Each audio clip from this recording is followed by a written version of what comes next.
Buenas tardes a todos y a todas.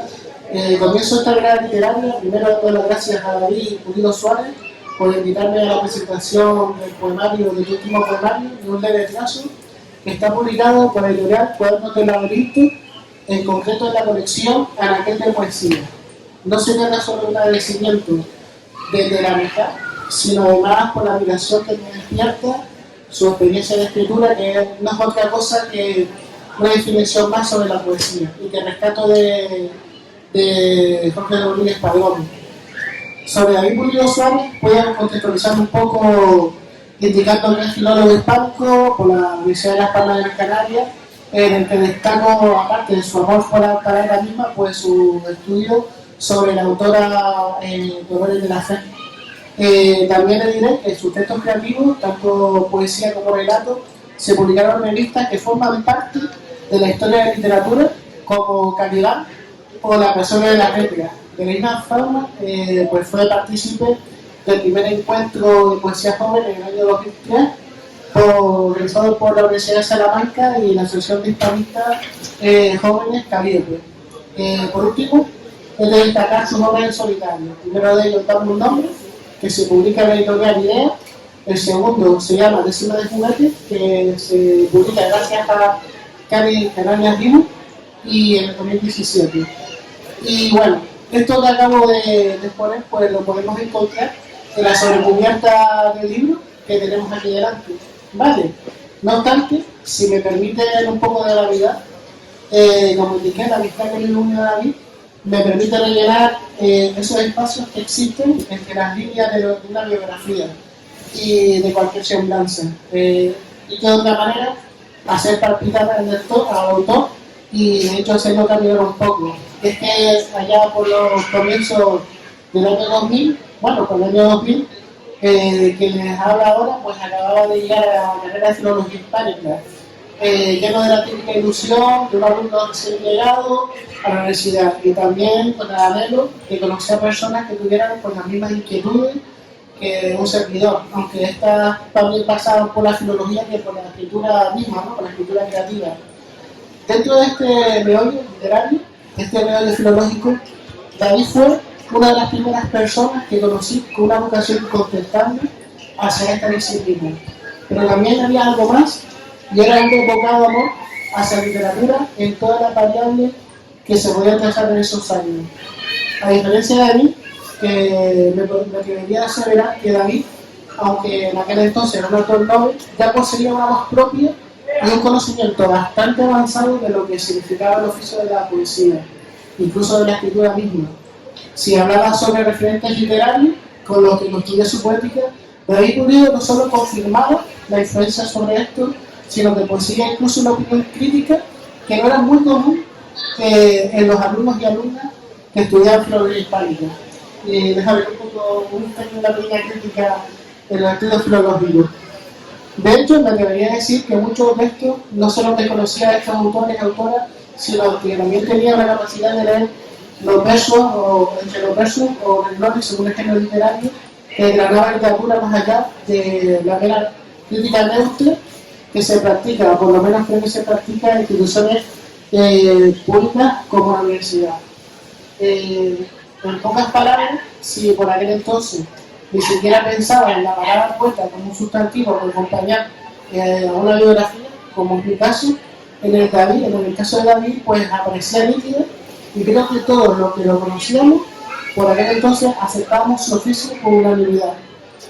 Más adelante, en quedadas, encuentros y en asociaciones mismas, pude discernir los hilos por los que pende la poética de David Pulido.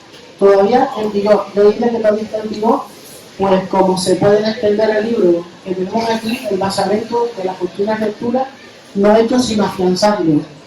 Uno de estos hilos, por ejemplo, tiene que ver con la mirada, que no es sino otra definición de la poesía. Y es que para el catedrático de la Universidad Autónoma de Barcelona, Pere Balart, en su libro El contorno del poema, el texto lírico, sino la literatura en general, procura un límite que enmarca a voluntad, que enmarca a voluntad del autor aquellos aspectos provenientes de la realidad. Puede ser, por ejemplo, aquellos rama progresiva del olmo seco que apuntó Antonio Machado en su cartera, que todos los profesores de secundaria pues tenemos que impartirlo en la PAU, o puede ser esa ventana en el que un oficinista llamado Fernando Pessoa pues recogía todo lo que ocurría por aquel entonces. En el caso de David, si ya nos trasladamos al libro, nos daremos cuenta que el primer poema, Carne cotidiana, que se encuentra en la página 9, se aborda el límite a través de lo lírico, pues el poeta realiza un acto de encuadre ante un objeto que para los mortales no ha sido una parte más dentro del engranaje de la vida cotidiana. Y procede a leer el poema. Y bueno, ya te mando la pregunta para que lo vayas pensando. Me gustaría que me hablaras un poco sobre ese ejercicio de encuadre que realiza y esa elección de esos elementos cotidianos, a diferencia de momentos de escritura en las que a lo mejor pues, se busca otro tipo de objetos, otro tipo de finalidades, etcétera, ¿vale?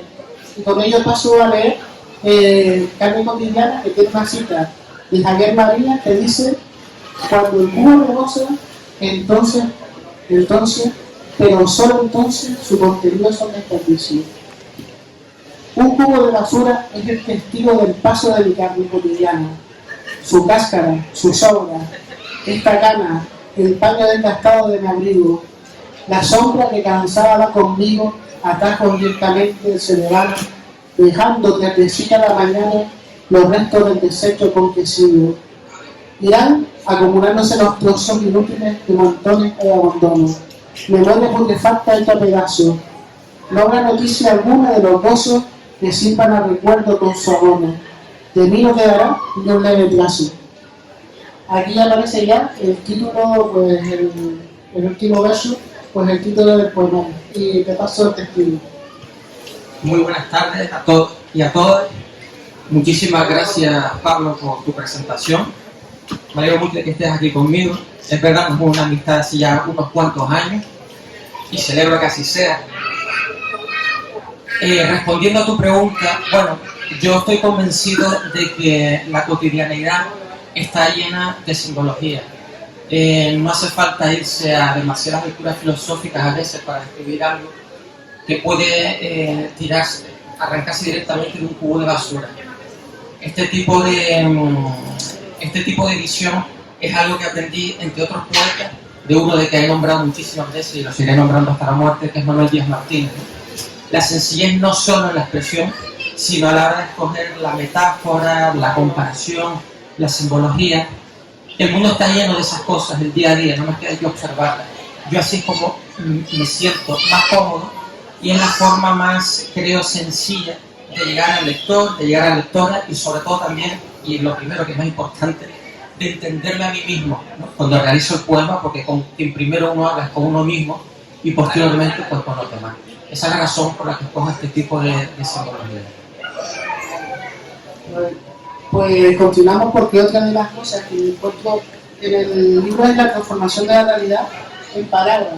En ese sentido, en la obra también hay otro poema que conecta con tu primer poemario, que se llama Dame un nombre, y hace referencia a la capacidad que hace desmarcar todo lo que nos rodea a través de tu visión de filólogo, ¿no?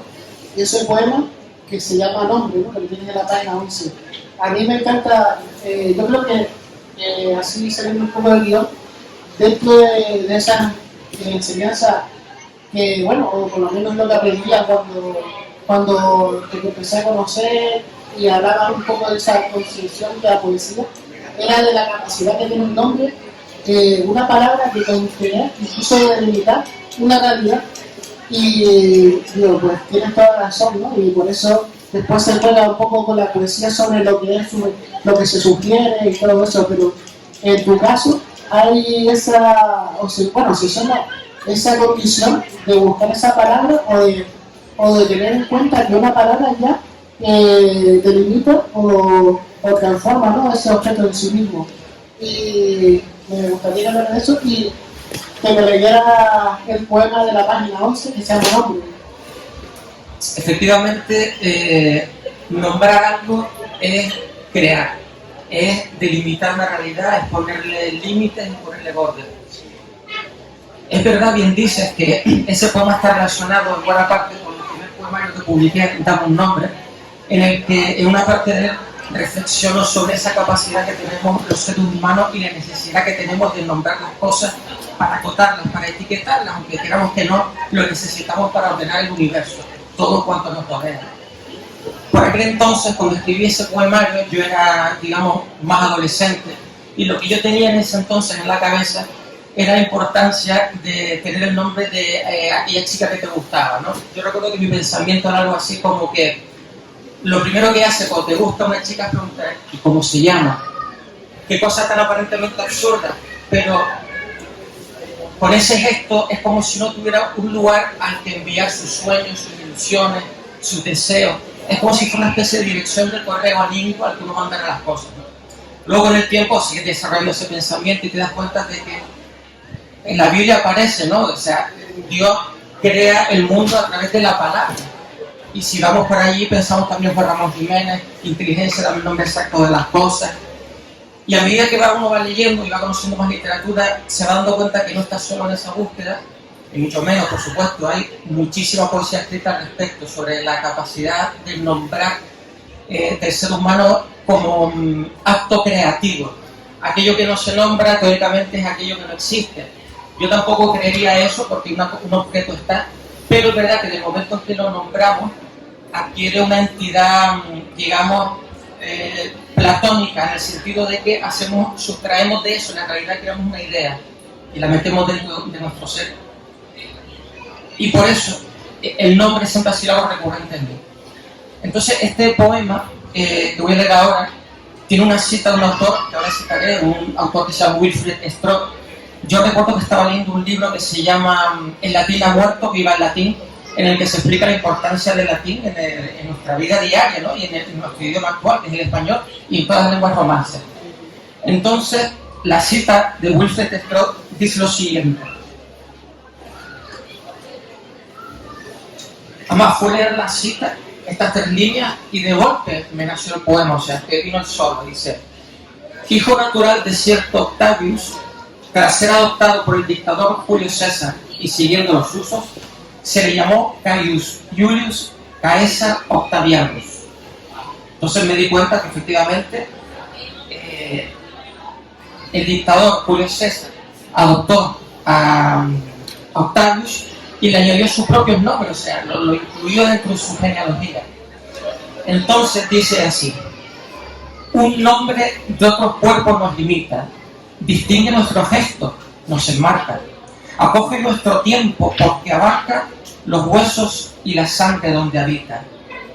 Un nombre es la llamada que nos cita al cabo de las horas con la parca, el reclamo inexorable de la barca que al tránsito nocturno nos invita. No sabe nuestro espíritu el momento que dejará su carne transitoria colgada de una boca sin aliento, ni sabe si tal vez en la memoria de un labio quedará con leve acento el nombre que albergó su breve historia. El nombre de Caelo, a mí siempre me ha gustado, como repito, ese concepto, y a mí por lo que parece le da un toque mucho más metafísico, ¿no?, al tema del nombre, a diferencia de tu primer poemario, como dice.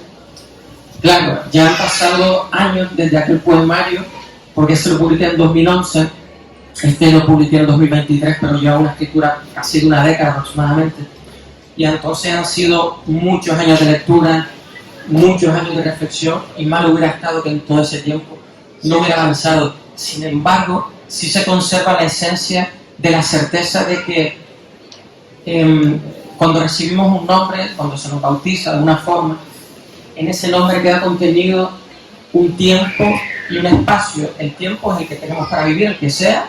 Yo no tengo prisa para saber cuál es, ni mucho menos. Y el espacio no es otro que mi propio cuerpo, 1,74 m, X medidas y ya. Son una especie de coordenadas espaciotemporales, ¿no? Y es ese nombre que desde el punto de vista mitológico, pues la parca lo conoce y en algún momento pues pegará ese X de retraso. Pues mira, conectando con eso, una cosa que me llamó bastante la atención, digamos que ese control sobre la palabra se realiza a través de una estructura concreta, ¿no? Siempre, bueno, a lo largo del tiempo, aunque damos un nombre, tenía poemas de verso libre, etc. Aquí lo que veo es que hay un mayor control y un mayor dominio sobre esa palabra que has querido volcar en su mayoría, pues en estructuras, en forma de estructura métrica concreta, ¿no? Siendo ella, pues, el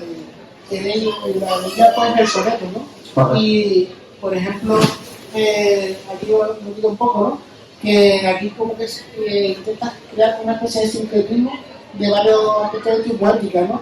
Ese encuadre, pero después noto que dominas ese desarrollo del soneto, porque siempre me decía, el terceto es donde tiene que estar la cima del poema, si no, pues se afloja, ¿no? Y después como cierre al final.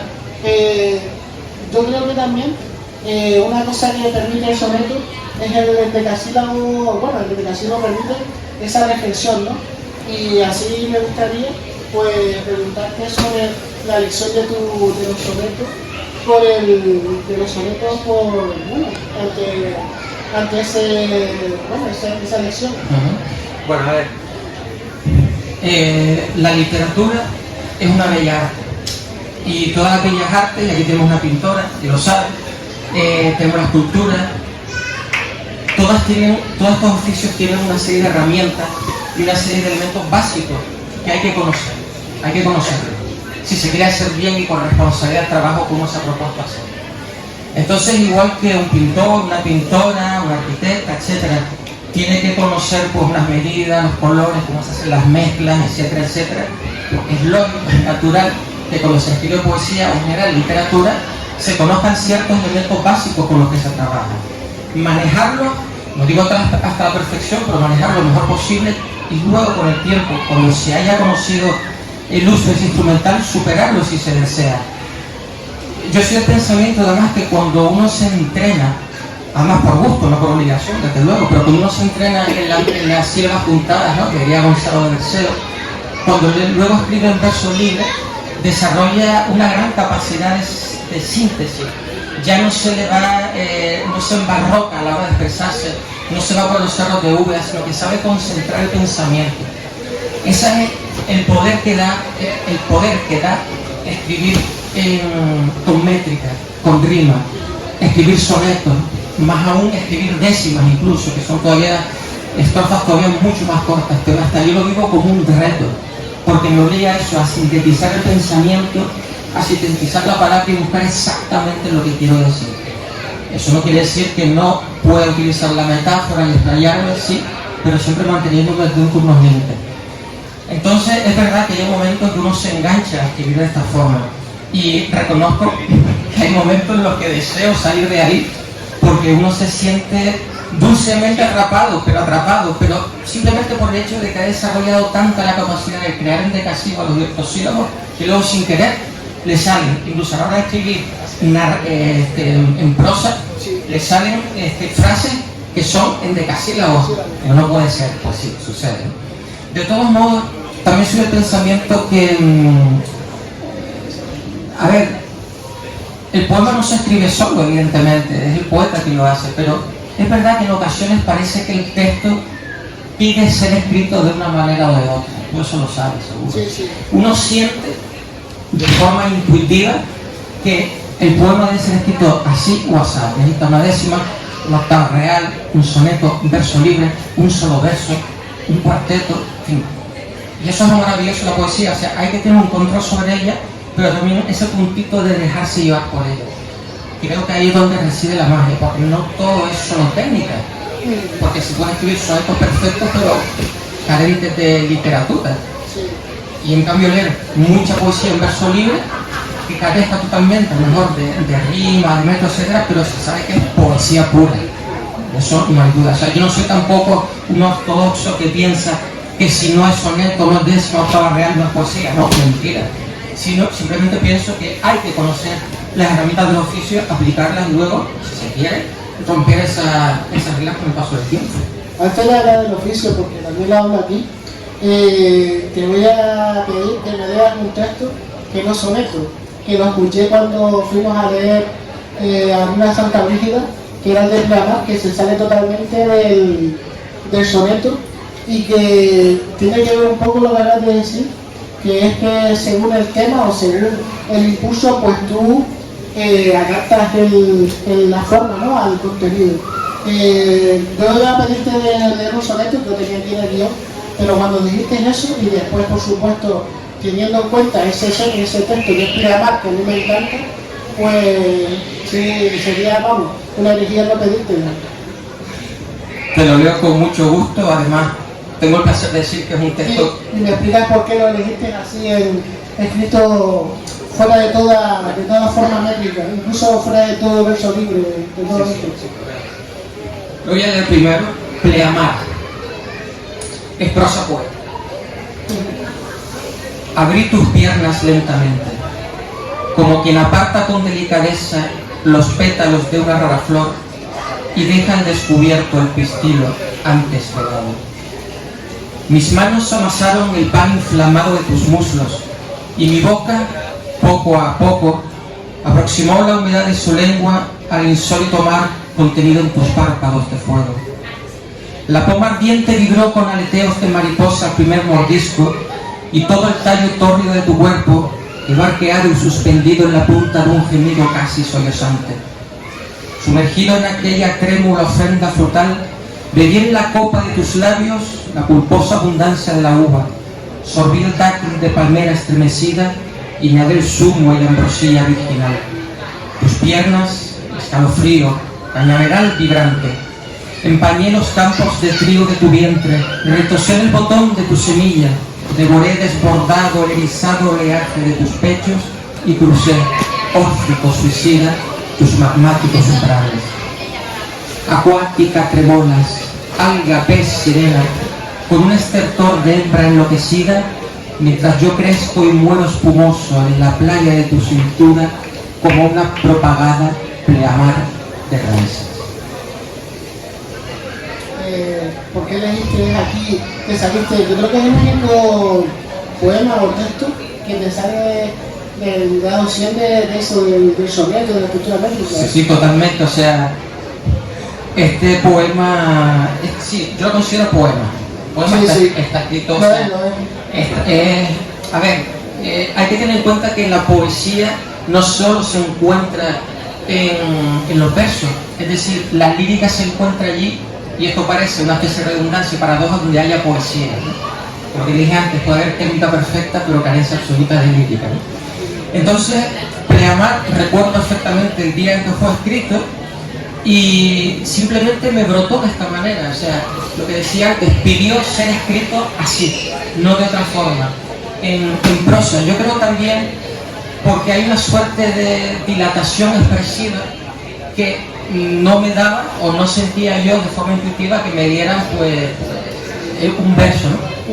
Y de hecho, leyéndolo, llegando casi al final, me estaba percatando de eso y estaba pensando al mismo tiempo que leía que esto no podía haber escrito de otra forma, ¿no?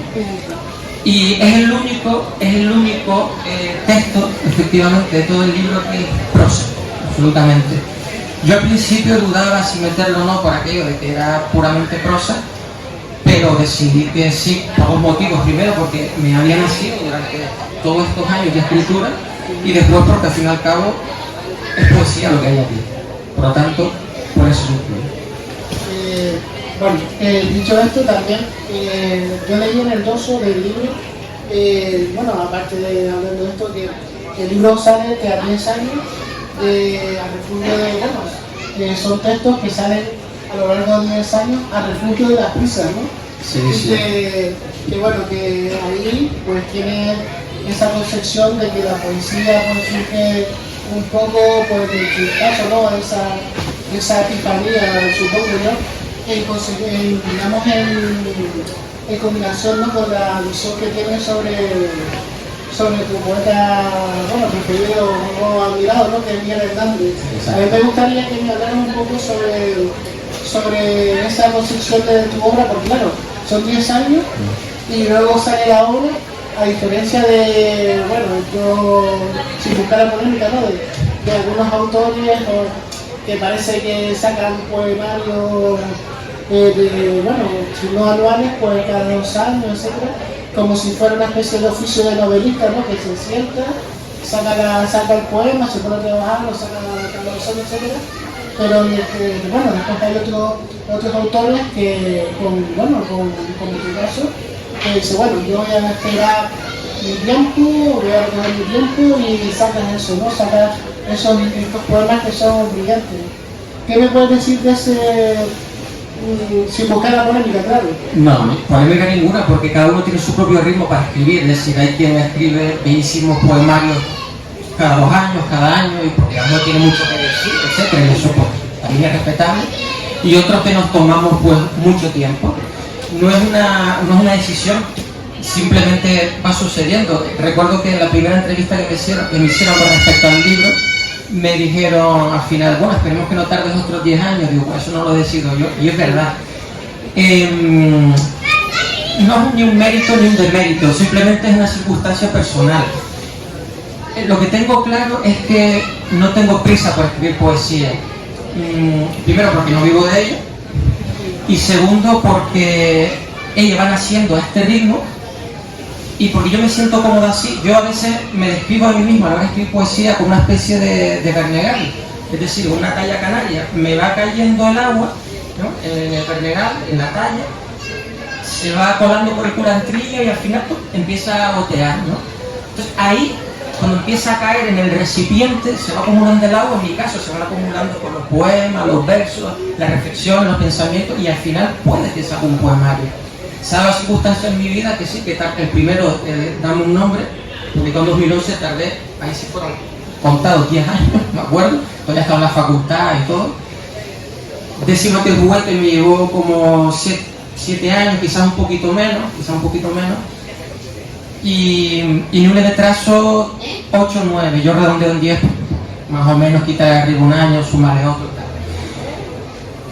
A refugio de la prisa, efectivamente, como diría Vicente Alexandre, tiene en Historia del Corazón unos versos que hablan de la solicitación de las diarias horas. Es verdad, o sea, la vida siempre vamos con prisa en todas partes, en todo tiempo y lugar, y para mí la literatura, tanto al leerla como al escribirla, hace como que el tiempo se pare. Yo cuando leo en mi casa, al final de la jornada, me siento en mi habitación de lectura, enciendo la luz, y se me queda un oasis lumínico que me ilumina a mí y al libro, y no hay ruido ninguno, ni en casa ni en la calle, y siento que el tiempo se para.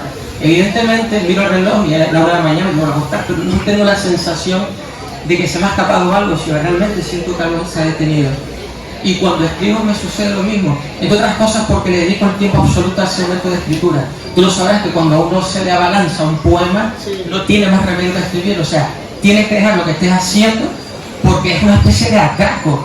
Cuando uno escribe un poema es como si te atracara. O sea, yo recuerdo momentos en el que no he almorzado porque ese poema o ese texto en prosa tenía que estar escrito, y he aguantado hasta mareado y todo, pero aquí tiene que estar escrito. O sea, el poema no te suelta, o la musa no te suelta hasta que eso está escrito. Entonces, ahora mismo puedo decir que se está creando quizás otro nuevo poemario, pero no sé cuándo lo voy a parir, la verdad, ni idea. Seguimos un poco. Si te voy a decir que leyeras un poema al respecto y después salgo yo con lo que te voy a preguntar.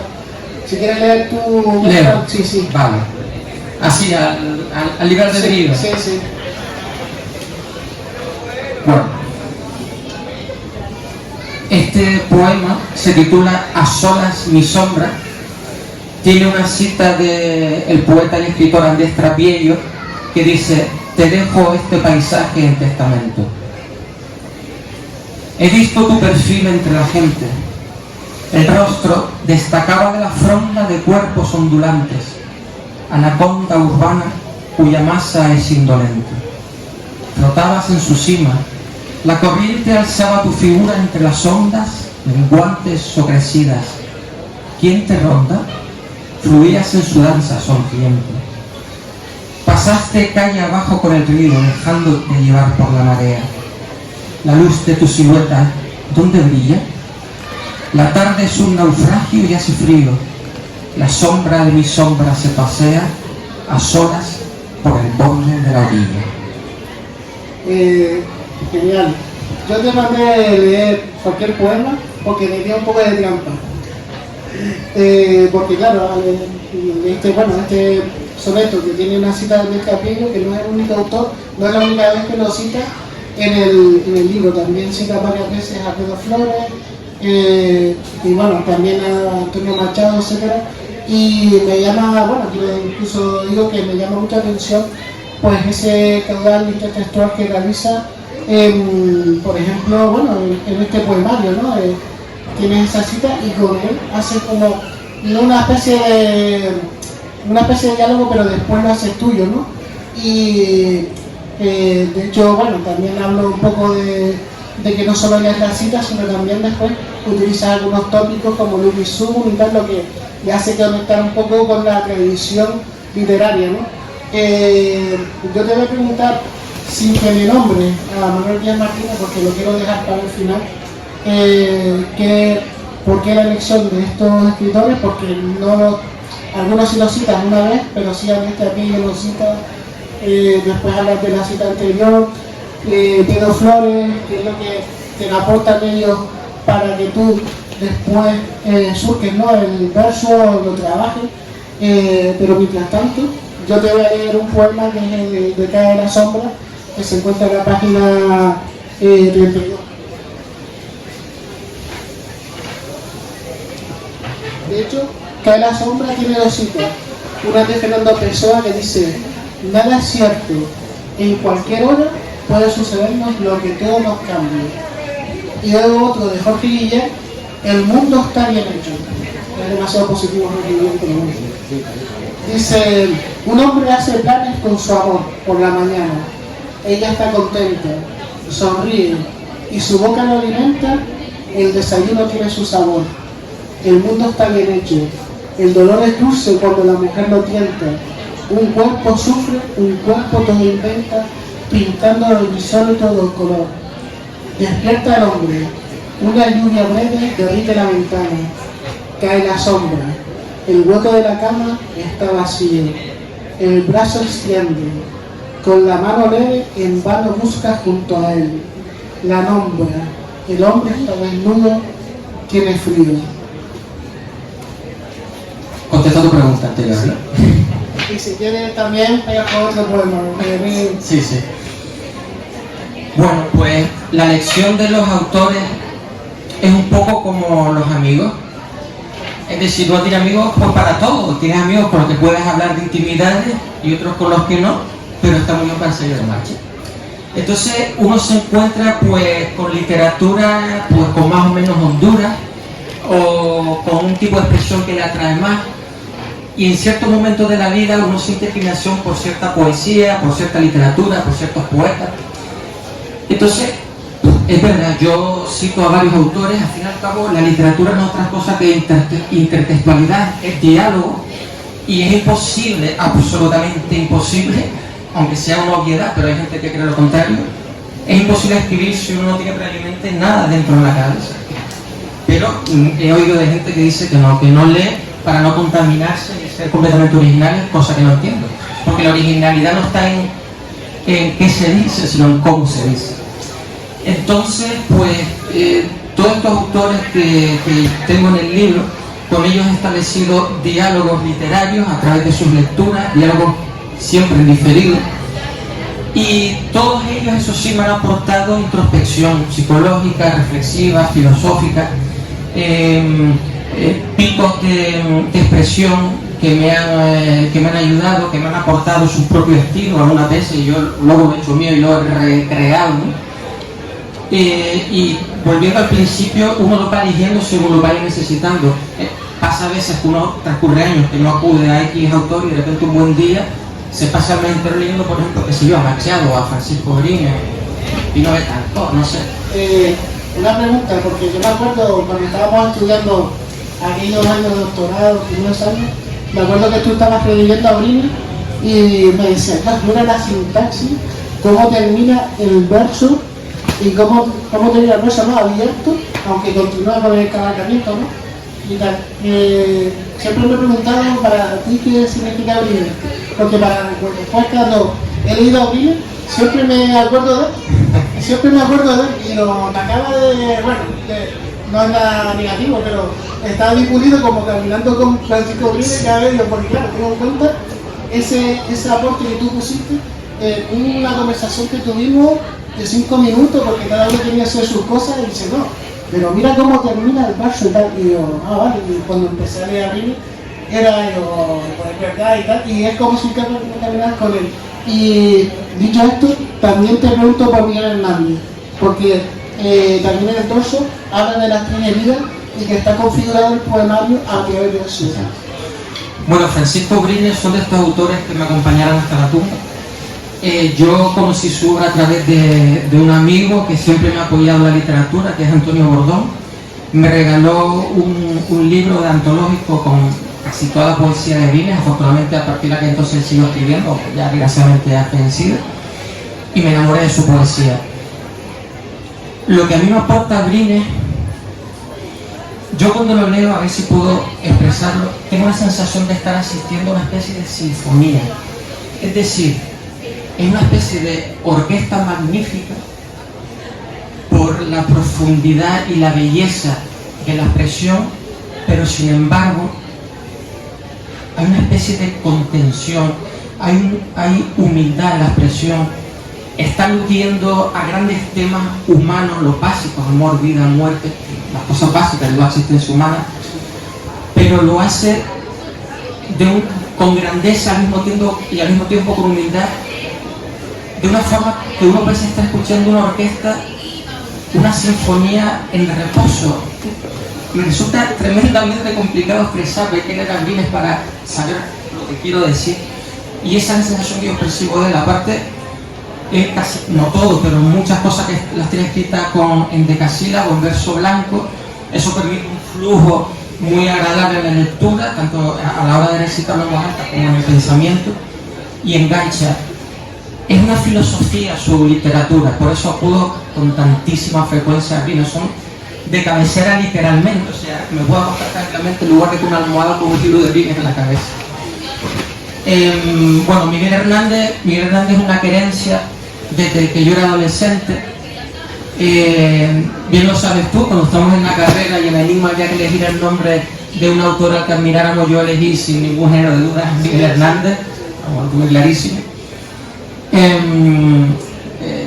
Siempre me gustó por su compromiso con la literatura y con la vida. Fue un hombre que lo dio todo literalmente hasta el final. Y es, uno de sus grandes poemas, a pesar de ser un poema breve, que eso no tiene nada que ver con la grandeza de un poema, llegó con 3 heridas, la de la vida, la del amor, la de la muerte, y con solamente esos 3 sustantivos los va cambiando de lugar y sigue siendo el poema.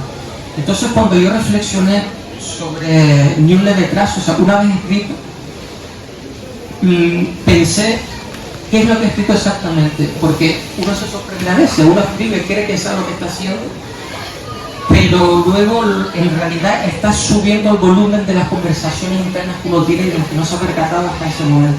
Cuando te relees dices, no, lo que estaba contando aquí. Entonces me di cuenta de que no estaba haciendo otra cosa sino aludir a las 3 heridas hernández: la vida, el amor y la muerte. Son 3 cosas básicas, no es nada, como quien dice, concreto, pero precisamente por no ser concreto, por ser algo tan amplio, pues exige un tratamiento conciso, luego cuando se escribe, uno tiene que ceñirse a cosas concretas. Creo que ahí está el reto a la hora de escribir el poemario, es decir, por ejemplo, el primer poema, ¿no?, de Carne Cotidiana, Vida, Amor, Muerte, ahí hablamos, digamos, de la muerte, pues ahí lo reflejo en un cubo de basura, ¿no? Por ejemplo, en Ave Fénix se cita también la muerte a través del Ave Fénix. Me gusta como dice, cuando dices esas cosas, hablo del amor también a través de unas expresiones muy concretas, es decir, de algo muy general como la vida, el amor y la muerte. Uno tiene que bajar a tierra y expresarse con cosas cotidianas y cosas concretas, porque si empiezas a filosofar sin ningún tipo de asidero real, te pierdes tú, y si el libro cae en manos de otra persona, lo pierdes también, y al final... Voy a proceder a leer un poema acorde con la muerte, que tiene una cita de Pedro Flores, que, bueno, que dice que después de leer la poesía debe ser como una bala que mató a Kennedy, de Pedro Flores, y que, bueno, me encanta esa definición, ¿no? Y de hecho lo hablé con él en su momento, y dice lo siguiente, el poema se llama Ave Fénix. No envidio tu poder contra la muerte, la mágica materia de tu pluma, capaz de regresarte de la bruma eterna sobre la laguna inerte. ¿Acaso consideras una suerte volver cada mañana con la suma de vidas calcinadas en la espuma del tiempo que te ignora y se divierte? Condena me parece tu constante retorno de la fila de los muertos, o burla de unos dioses aburridos, pues cruel es la ceniza que incesante renueva tu agonía en el desierto, ahogándose en la sed de lo vivido. Y bueno, ahí me encanta esa también alusión al ave fénix, ¿no? Y también esa, como filtras, ¿no? Porque sí es verdad que habla de la vida, de la muerte, pero después encuentro ese filtro que, bueno, estoy ahí murido y no es ni Miguel Hernández ni tampoco es Pedro Flores, porque claro, yo me esperaba, claro, cuando citas a Pedro Flores, pues a lo mejor algo de Pedro Flores. A ver, yo lo que tengo claro es que este poema no lo hubiera escrito si lo hubiera leído antes a Pedro Flores. A mí lo que me aportó Pedro Flores en la lectura de su poesía era la capacidad de hacer alusión, de hacer referencia a realidades, a ver cómo puedo explicar, extracorpóreas, en el sentido de más allá de uno, ¿no? Porque Pedro Flores tiene mucha poesía en el que habla de otros poetas, de situaciones que han vivido otros poetas, etc. Estoy pensando ahora mismo, por ejemplo, no son Pedro Flores, sino la poetisa polaca, a ver si me sale el nombre, Wisława Szymborska. Yo me acuerdo que al principio tuve mi más y mi menos a leer su poesía y no me acaba de llegar, pero al cabo de unos cuantos años volví a leerla y me enganché. Y digo, madre mía, qué gran poetisa. Al principio me enganchó Wisława porque yo digo, me parece que no hay intimismo en esta poesía, ¿no? Porque siempre alude a cosas externas a ella, pero me di cuenta que aquello era una trampa, es decir, de alguna forma estaba hablando de la condición humana, solo que refiriéndose a cosas externas, ¿no? Entonces, también al escribir Ave Fénix, hizo un poco ese juego, bueno, no un juego muy gamberro comparado con las cosas que es capaz de hacer Pedro Flores, pero me metí un poco con la mitología del Ave Fénix. Y yo diciendo, pues yo no sé dónde está la maravilla de que cada vez esté volviendo, porque es que tiene que ser un aburrimiento estar todo el tiempo volviendo de la muerte, por eso digo, debe ser una burla, ¿no? De los días aburridos. Entonces, este poema, ya te digo, si no hubiera leído a Pedro, no me hubiera nacido, y hasta noto que es un poema distinto a lo que suelo hacer. Yo tiendo mucho más al intimismo, a la introspección, al yoísmo, si se quiere, ¿no? Bueno, ya todavía queda un poco de tiempo, pero sí, dejo para el final pues ese pequeño homenaje que me haces a Manuel Díaz Martínez. Yo voy a contar una pequeña anécdota, bueno, un recuerdo, y es que hubo un momento cuando estábamos en la asesoría misma, pues quien conocía escritores y poetas, pues lo llevábamos un viernes al mes, ¿no? Me acuerdo que Jesús Quevedo, Ruano, ¿no? De Ruano Quevedo, trajo a Teodoro Santana. Después Luis González llegó a Luis Gatero, y tú llevaste a Manuel Díaz Martínez, que para mí fue como si hubieras traído un pedazo de historia de la literatura universal, por lo que él, por lo que él ha vivido y tal. A mí me consta, y yo creo que a todo el mundo que te conoce, que tú y don Manuel, que yo lo trato de usted, porque para mí es un maestro, no con ese grado de amistad, pero un maestro, pues, tú y él pues tenían una estrecha relación, e incluso parte de tu poética, pues parte de claro, ¿no? A mí me gustaría que hablaras un poco sobre él y así hacemos un pequeño homenaje. Claro, tiene una explicación. Es verdad que lo nombro con mucha frecuencia, yo también a veces me escucho y digo, me parece que no más que lo nombra él, pero vamos a ver, es que yo lo conocí a él, yo tenía 15 años cuando él se reunió conmigo por primera vez. Estaba entonces con él Osvaldo Rodríguez, nuestro profesor chileno, a que sí que Díaz Martínez era cubano, digo era porque era falleció. Entonces ellos se reunieron conmigo en la cafetería Geray, que estaba junto a Humanidades, porque habían leído un texto mío que mi padre les pasó y les encantó. Entonces quisieron reunirse conmigo, yo con 15 años, para animarme a seguir escribiendo y darme consejos. Cuando eso sucede, con esa edad, ya nada vuelve a ser lo mismo en tu vida. Tengo 42 años ahora y hasta el año pasado, que fue cuando falleció, hemos tenido contacto. O sea, me he leído toda su poesía, he hablado con él infinitas veces, él me ha aconsejado muchísimo. ¿Cómo no nombrarlo? Yo escribo como escribo hoy en día, en buena medida porque aprendí de don Manuel. También yo sigo siendo don Manuel, no me sale decirle Manolo porque yo me siento discípulo de él, es maestro. Aprendí la importancia de la sencillez en la expresión y me habló de la importancia de trabajar el poema hasta el punto de que las posturas no se notaran, que el poema pareciera que había surgido sin más, pero en realidad había mucho trabajo detrás, y vaya que si hay trabajo detrás del poema.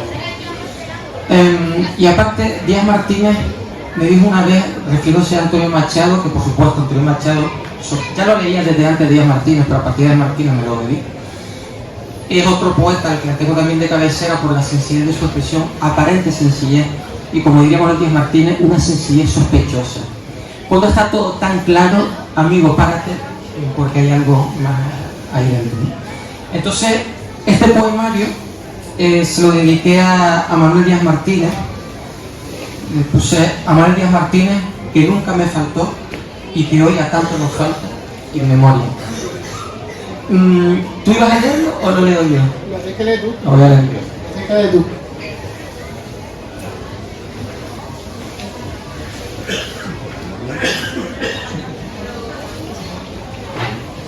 Vale, el poema se titula Desnudo y solo.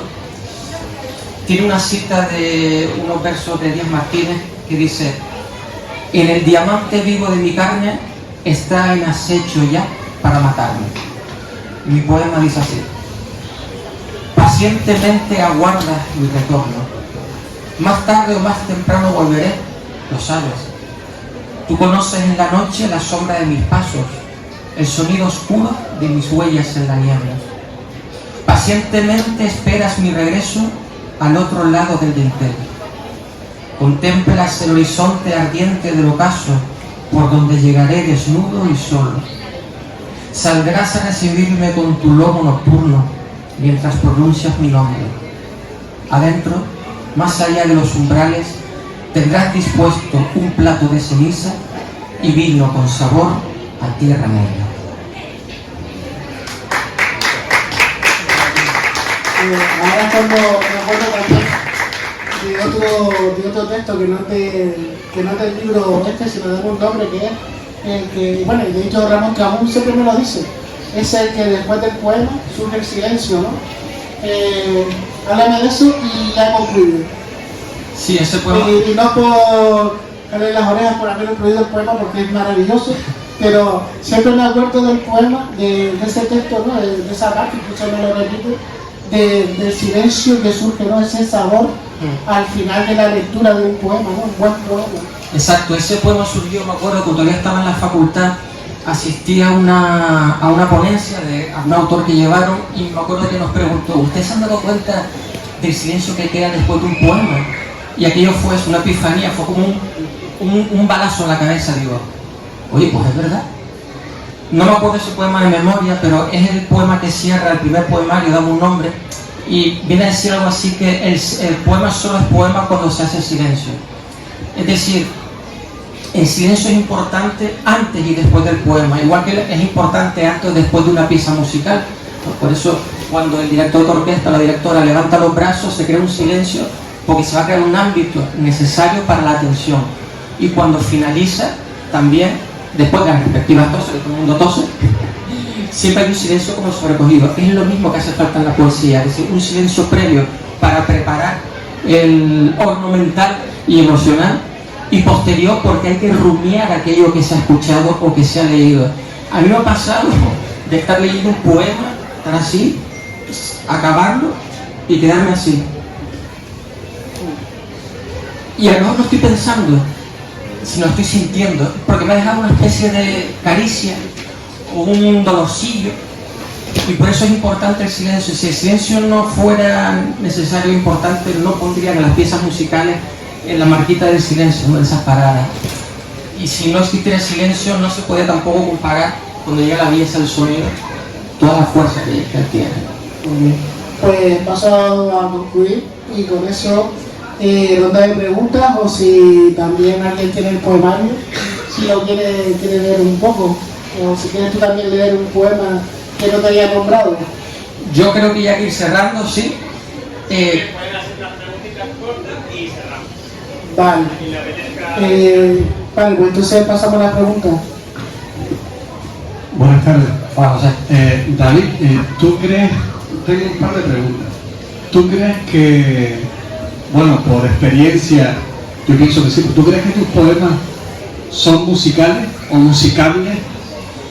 Pues te puedo responder que sí. De hecho, tenemos en común al amigo cantautor Daniel Cano, que, bueno, ha cogido el poemario y prácticamente a todo él le ha puesto música.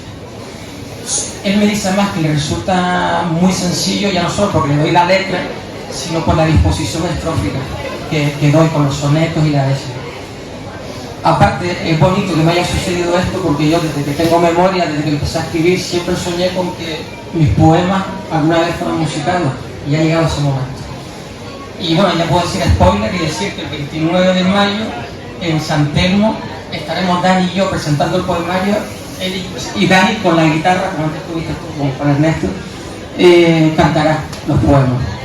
Y estoy encantadísimo con ese resultado. Gracias. Te refieres al último poemario, ¿no? O sea, va a ser, Daniel ha hecho canciones de tu último poemario. Sí, aunque también he cogido de Dame un Nombre algunos cuantos poemas y los ha musicado también. Pero de este algunos más. Y la última, ¿tú crees que en tu recorrido poético este es tu mejor poemario?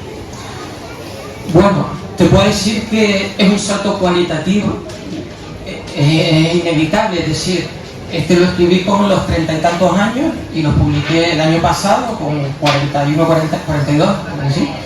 Y en cambio, Dame un Nombre lo escribí con mis 20 y tantos, entonces ha habido un salto y además, gente que me conoce, que me ha leído desde entonces, me lo ha dicho abiertamente, o sea que hay un salto importante, ¿no? Como tiene que ser ahora. Sí. Bueno, pues quisiera agradecer, ¿no? Perdón. No, tú cerras. Bueno, quisiera agradecerle a todos ustedes la presencia aquí esta tarde. Gracias, muchísimas gracias, Pablo, por haber accedido a la presentación. Me ha sido un placer y he disfrutado mucho, y por supuesto es completamente imposible no aprender de ti. De hecho, hoy apunto varias cosas y reflexionaré sobre ellas, por supuesto, en la práctica.